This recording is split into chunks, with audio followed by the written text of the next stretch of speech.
राम वनवास यात्रा, एक धार्मिक और आध्यात्मिक सफर। श्री राम, जिनका सिर्फ नाम लेने भर से ही भक्तों की सभी परेशानियां खत्म हो जाती हैं।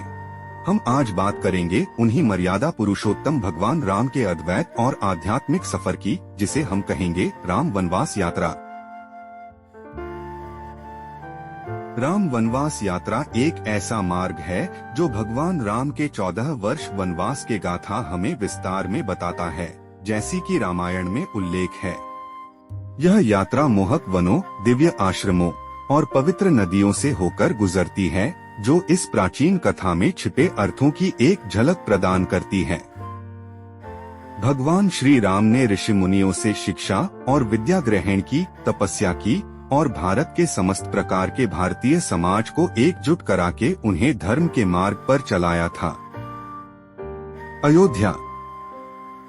भगवान श्री राम ने अपनी वन यात्रा अपने जन्म स्थान अयोध्या से ही शुरू की थी। सबसे पहले वे अयोध्या से कुछ किलोमीटर दूर तमसा नदी के महादेव घाट पहुँचे। यहाँ पर उनको नाव से नदी पार की।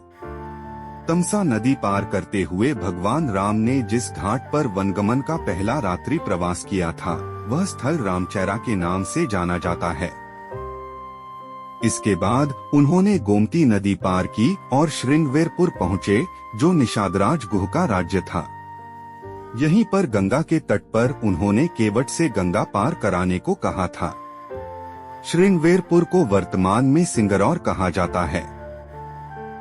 वहां से भगवान राम प्रयागराज के त्रिवेणी संगम पर पहुंचे, जहां उनकी मुलाकात ऋषि भारद्वाज जी से हुई। उन्होंने उन्हें चित्रकूट जाने की सलाह दी। भगवान राम को 14 वर्ष के वनवास की खबर सुनते ही उनके भाई भरत यहीं पर उन्हें मनाने आए थे और नहीं मानने पर उनकी चरण पादुकाएं साथ ले जाकर सिंहासन पर रखी थी। चित्रकूट। इसके बाद वे चित्रकूट के पास ही सतना मध्य प्रदेश स्थित अत्रि ऋषि के आश्रम पहुँचे। यहाँ भगवान श्री राम ने लक्ष्मण जी के साथ मिलकर आश्रम के आसपास रहने वाले दुष्ट राक्षसों का वध भी किया था, जो कि ऋषियों को बहुत सताते थे। अत्रि आश्रम से भगवान राम मध्य प्रदेश के सतना पहुँचे, जहाँ रामवन है। दंडकारण्य। इसके बाद वे दंडकारण्य पहुँचे। दंडकारण्य मध्य प्रदेश, छत्तीसगढ़ और महाराष्ट्र के कुछ क्षेत्रों में फैला है। वास्तव में यही उनका असली वनवास था। यहाँ उन्होंने लगभग 10 वर्ष व्यतीत किए। यहाँ के पहाड़ों, सरोवरों, नदी तटों एवं गुफाओं में उनके रहने के सबूतों की भरमार है। पंचवटी, नासिक, महाराष्ट्र। इसके बाद भगवान श्री राम महाराष्ट्र के नासिक में गोदावरी नदी किनारे बसे पंचवटी स्थित अगस्त्य मुनि के आश्रम गए। यहाँ अगस्त्य मुनि ने श्री राम को अग्निशाला में बनाए गए शस्त्र भेंट किए। यहीं उन्होंने खर और दूषण का वध था, शूर्पणखा की नाक काटी थी और मारीच का वध किया था। गिद्धराज जटायु से श्री राम की मैत्री भी यहीं हुई थी। यही वो जगह है जहां रावण ने सीता माता का हरण किया था। सीता माता को बचाने के लिए जटायु ने उनका पीछा किया, लेकिन आंध्र प्रदेश के लेपक्षी में रावण से लड़ते हुए उन्हें अपने प्राण गंवा दिए। भगवान श्री राम सीता माता की खोज में सर्वतीर्थ नाम स्थान पर पहुँचे। यह स्थान नासिक से 56 किलोमीटर दूर ताकेड़ गांव में है। यहीं उन्हें जटायु मिले थे। जबकि भगवान राम के आने पर जटायु घायल हो गए थे और जमीन पर पड़े हुए थे। भगवान राम को अंतिम परिणाम का एहसास हुआ और उन्हें मोक्ष दिलाने का फैसला किया। भगवान राम ने सभी 7 पवित्र नदियाँ, जिनको तीर्थ कहा जाता है, को बुलाने के लिए जमीन में एक तीर मारा। 6 नदियों का जल आ गया। एक नदी का जल भगवान राम के आह्वान पर पालन करने में विफल रहा, क्योंकि भगवान राम स्वयं भगवान विष्णु के अवतार थे। इसलिए उन्होंने तीर्थ को उस स्थान पर पहुंचने के लिए मजबूर किया। अंततः जटायु को 7 नदियों का जल पिलाया गया और उन्हें मोक्ष की प्राप्ति हुई। आज 6 नदियों का पानी एक तालाब में एक साथ देखा जाता है, जबकि 7वीं नदी सजा के तौर पर कुछ फीट की दूरी पर है। ताकेड़ गांव आज भी एक पर्यटन और धार्मिक आकर्षण बना हुआ है। पवित्र जल तालाब के पास महाशिवरात्रि पर्व पर आज भी मेला लगता है।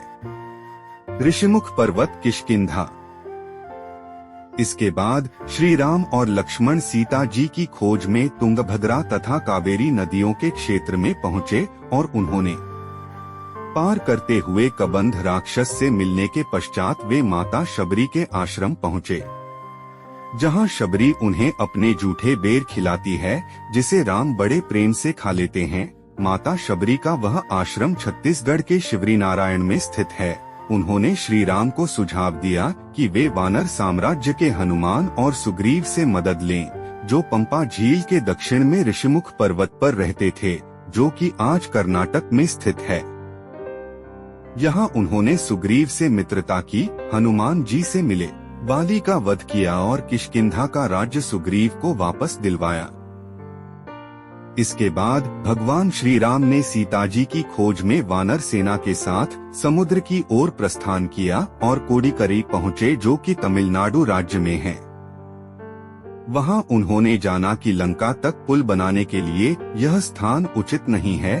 तब वे तमिलनाडु में ही स्थित रामेश्वरम पहुँचे। यहाँ उन्होंने युद्ध से पहले शिवलिंग को स्थापित किया, जो कि आज 12 ज्योतिर्लिंग में से एक है।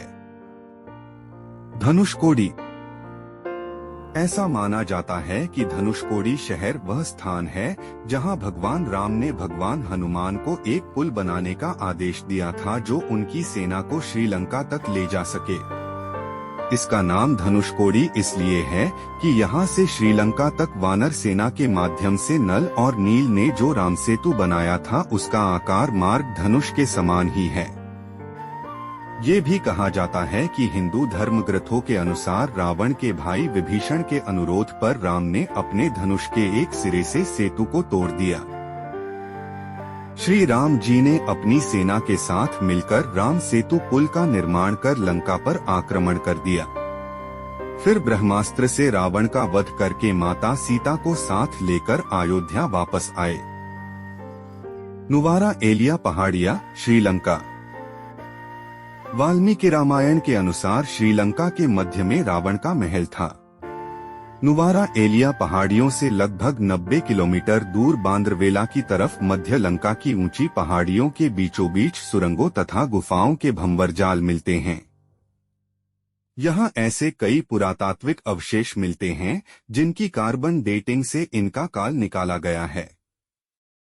श्रीलंका में नुवारा एलिया पहाड़ियों के आसपास स्थित रावण फॉल, रावण गुफाएं, अशोक वाटिका, खंडहर हो चुके विभीषण के महल आदि की पुरातात्विक जांच से इनके रामायण काल के होने की पुष्टि होती है। इसी तरह की जानकारी पाने के लिए आप हमारे चैनल से जुड़े रहिए और एक बार जय श्री राम बोलकर वीडियो को लाइक और चैनल को सब्सक्राइब करें।